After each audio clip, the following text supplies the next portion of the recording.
high beam and low beam, turn signal, left and right, tapos meron siyang horn dito. So meron din siyang hazard.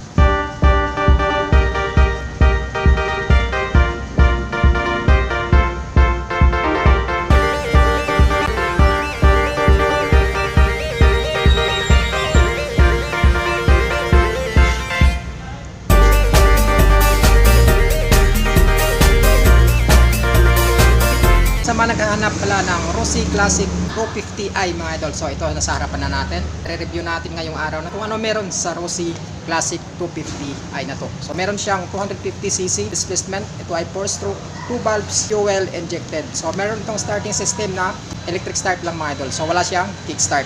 Ay kaya rin mag top speed ng hanggang 120 to 130 km/h. So mabilis na rin mga idol. Sa power output ng hanggang 17.7 HP sa kada 8,500 RPM at meron itong max torque na 7.2 Nm sa kada 6,000 RPM. Yung kabuang looks niya mga idol, so naka matte black lang siya na color combination. So meron makikita natin na kulay white din. So dito sa head niya is makikita talaga natin itong bilog na headlight niya. So yung low beam sa high beam nito is naka full LED na siya mga idol. Ayan, LED na yung ilaw niya. Maging sa signal lights niyan as LED na rin mga idol. Tapos meron siyang suspension, ayan, saka upside down suspension na siya. Mataba yung suspension niya mga idol, oh. Ayan.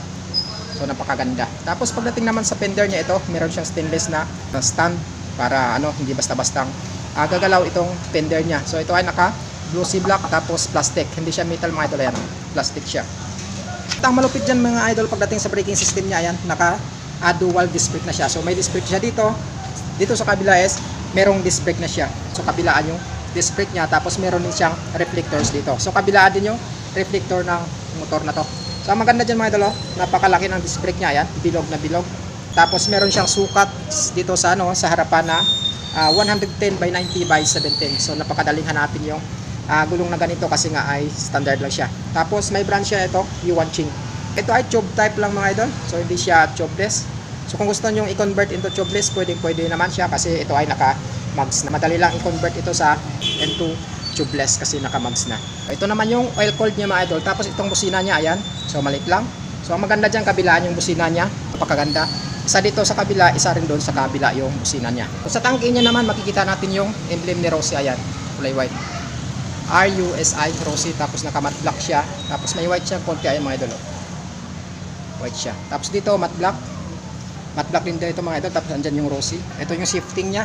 So sa side niya, nandito makikita natin yung Classic 250 fuel injected. Sa suspension niya, ito mga idol. So kabilaan. Tapos maganda ito. Astig dito sa motor na to, dito sa suspension niya is meron siyang ganito parang gold. Sa chain niya, ito. Tapos may cover na rin yung chain niya. So ayan yung cover ng chain niya mga idol. So pagdating sa gulong sa likod is meron siyang sukat na 130 by 80 by 17. So same pa rin, standard brand siya na Yuan Ching. So tube type, pwede mo convert ito sa tubeless kapag gusto mo. Ito naman yung sa likod niya, cylinder niya, meron siyang extension. Ito makikita natin na reflectors, tapos may bakal siya dito. Ito naman yung plate number niya. Sa habang ni-registered pa sa LTO, ito yung temporary plate number mo. Tapos ito naman yung tail light niya mga idol. So pabilog, so inspired talaga by Copy Racer LED siya mga idol. Tapos signal light niya sa likod naman is LED rin. Ito naman sa fender niya is plastic.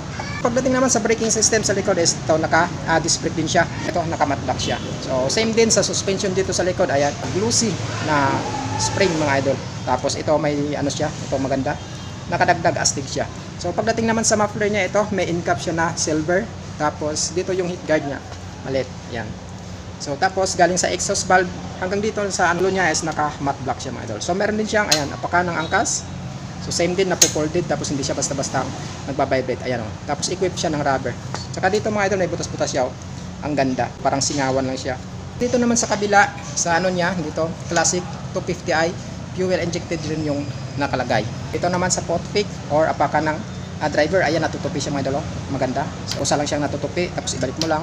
Tapos ito naman yung brake pedal mo. So pakan mo na to. Meron na rin siyang guard or harang. So dito naman sa makina niya, mga idol, ayan. So meron siyang nakalagay na 1.3 liters. So ito yung emblem ni Rossi.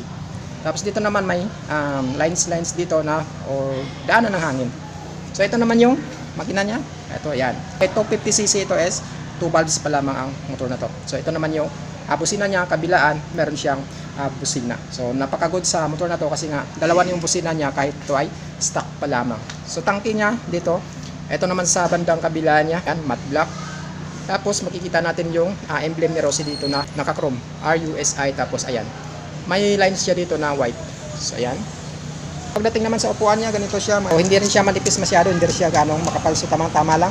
Pagdating naman sa power output dito is may ibibigay naman siya kasi 17.7 HP yung kayang ibigay ng motor na to. So pwede mo rin to i-long ride mga idol kung gusto mo. Gusto na rin to sa pang long ride kasi nga makapal yung ano niya, yung upuan. So hindi ka basta-basta ang mangangalit dito. So ito naman yung tangke niya, ayan. So din, naka-matte black, tapos ito yung ano niya, bukasan ng tangke. So ayan, bukasan mo lang, tapos balik mo lang. Ang handlebar niya ito, naka-matte black din, tapos ito, high beam and low beam, turn signals, left and right, tapos meron siyang horn dito. Meron din siyang hazard mga idol, ayan. Tapos dito sa kabila may engine off and on, tapos ito yun naman sa headlight niya, tapos ito yung electric start niya. So ang motor na to is wala siyang kickstart mga idol. So ayan, dapat ma-monitor mo yung battery health ng motor mo para hindi ka basta-basta magtutulak dito sa Ito naman yung ignition key na traditional, ito naman yung meter panel niya. Digital na siya. So maganda mga idol kasi lahat ng information na pwede mo makita is makikita dito sa digital panel niya. Katulad ng mga fuel indicator, dyan, mga gear indicator, dito mo lang siya makikita. Itong si Classic 250i, duty price siya na umabot 96,000 mga idol pag gusto mong cash. So kung gusto mo naman ng installment, meron siyang down payment na 7,000, tapos sa 3 years is 3,890, tapos sa 2 years dito is 5,210. So meron siyang rebates na 300 pesos. So napaka-good yan sa Rossi kasi nga meron siyang rebates na 300 pesos. So sa mga naghahanap ng copy racer na motor mga idol, so available yan dito sa Kalilangan Bukidnon, dito sa Rossi. Kung gusto niyo mag-avail ng ganitong klaseng motor, pumunta lang kayo dito mga idol. Meron silang available na isang piraso dito. So hanggang dito na lang yung video natin mga idol. Huwag kalimutang i-like at syempre i-share ang video natin bilang suporta mo sa YouTube channel. Like at follow mo na din ako sa FB page ko mga idol. This is Bukidnon Vlog TV. Ride safe at ingat palagi.